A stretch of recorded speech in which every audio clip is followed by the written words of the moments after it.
অবশেষে আমরা কিং হিসেবে পেয়ে গেলাম কোডি রোডসকে এবং কি কুইন হিসেবে পেয়ে গেলাম জেড কার্গিলকে।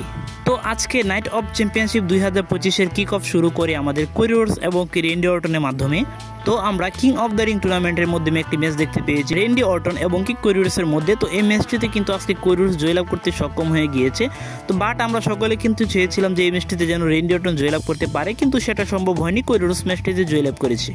তো আমরা ফাইনালে গিয়ে জন সিনা ভার্সেস কোডি রোডসের মধ্যে একটি রিম্যাচ দেখতে চলেছি সামারস্ল্যামে, এবং কি আমরা দেখতে পেয়েছি আসুকা ভার্সেস জেড কার্গিলের মধ্যে একটি কুইন অফ দ্য রিং টুর্নামেন্টের ফাইনাল ম্যাচ।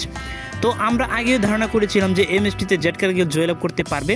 তো আসুকা কিন্তু জেড কার্গিলের বিরুদ্ধে পেরে ওঠে নাই, সেই ম্যাচটিতে জয়লাভ করার জন্য জেড কার্গিলই কিন্তু এই ম্যাচটিতে জয়লাভ করে ফেলেছে।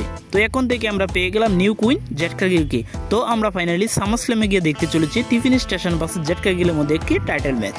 এছাড়া আমরা দেখতে পেয়েছি সেমি জেন ভার্সেস কেরিয়ান ক্রসের মধ্যে একটি সিঙ্গেল ম্যাচ। তো এই ম্যাচটিতে আমরা আগেও ধারণা করেছিলাম যে এই ম্যাচটিতে সেমি জেন জয়লাভ করতে সক্ষম হবে।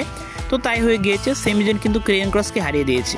এছাড়া আমরা দেখতে পেয়েছি রিকল রদ্রিগেজ ভার্সেস রিয়া রিপ্লির মধ্যে একটি সিঙ্গেল ম্যাচ। তো রক্সিনি পেরেজও কিন্তু এসেছিল রিকল রদ্রিগেজকে সাহায্য করার জন্য, কিন্তু শেষ পর্যন্ত কিন্তু আমরা দেখতে পাই রিয়া রিপ্লি ম্যাচটিতে জয়লাভ করতে সক্ষম হয়ে গিয়েছে।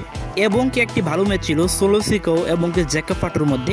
তো এই ম্যাচটিতে আমরা ইন্টারফেস দেখতে পেয়েছি জেসি মিটিওর, এবং কি আমরা হঠাৎই দেখতে পাই তঙ্গালোয়া কিন্তু রিটার্ন করে আজকে এবং কি সোলো সিকোর সাথে যুক্ত হয়।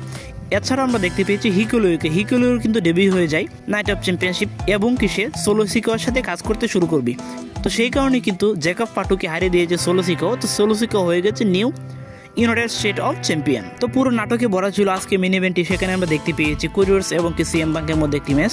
তো এই ম্যাচটা একটি ভালো ম্যাচ ছিল। তো এই ম্যাচটি একটি সময় আমরা দেখতে পেয়েছি যে সাউথ আফ্রিকান রোলেস কিন্তু চলে আসে money in the bank cash in করার জন্য, বাট সে কিন্তু মানি ইন দ্য ব্যাংকটি ক্যাশ ইন করতে পারে না। জন সিনা কিন্তু রেফারিকে অ্যাটাক করে দেয়। এই সাউথ আফ্রিকান রোলেস কিন্তু মেরে দিয়েছিল সিএম পাঙ্ককে। তো সেই সুযোগটিকে কাজে লেগে কিন্তু জন সিনা তার টাইটেলটি রিটেন করতে সক্ষম হয়ে যায়।